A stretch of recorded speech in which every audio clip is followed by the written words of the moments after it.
Un mystérieux trou noir au cœur du Pacifique et l'émotion après la mort de deux grands cerfs dans l'Oise, voici le flash de la curiosité proposé par la rédaction de Ça m'intéresse. La différence entre l'homme des cavernes et nous, c'est le résultat de la science. Et ce n'est pas une opinion, c'est de la science. Notre monde n'est pas si moche.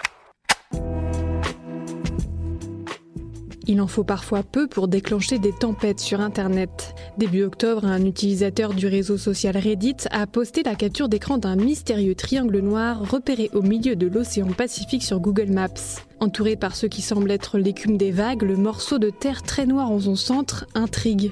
Volcan sous-marin, triangle des Bermudes, les hypothèses affichées par les internautes se sont multipliées et certains y ont plutôt vu un espace volontairement censuré par Google. C'est en effet le cas de nombreux sites sensibles qui, pour des raisons de sécurité, restent totalement pixelisés ou floutés, de quoi alimenter des théories complotistes, voire même extraterrestres. Ici, la réalité est beaucoup plus rationnelle. Il s'agit en fait de l'île de Vortosk, un bout de terre de 24 hectares recouvert d'arbres denses, ce qui pourrait expliquer la noirceur de l'image, tout simplement.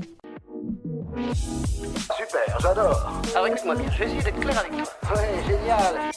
Leur mort a suscité l'émotion et l'indignation dans l'Oise. Deux grands cerfs, connus sous le nom de l'araignée et l'équerre, régnant sur la forêt de l'Aigle, ont été abattus par des chasseurs courant octobre. Si ces actes ne sont pas illégaux en soi, la Fédération des chasseurs de l'Oise s'est désolidarisée de ceux qui ont tué ces deux animaux, les plus vieux de la forêt, expliquant notamment qu'ils n'auraient dû en abattre qu'un seul et abattre un second cerf plus petit. Habitants, photographes et promeneurs dénoncent eux une course au trophée. Voilà, c'est tout pour aujourd'hui, on se retrouve bientôt pour un nouveau flash. En attendant, vous pouvez retrouver tous nos épisodes sur les plateformes de podcast Spotify, Deezer et Apple Podcasts.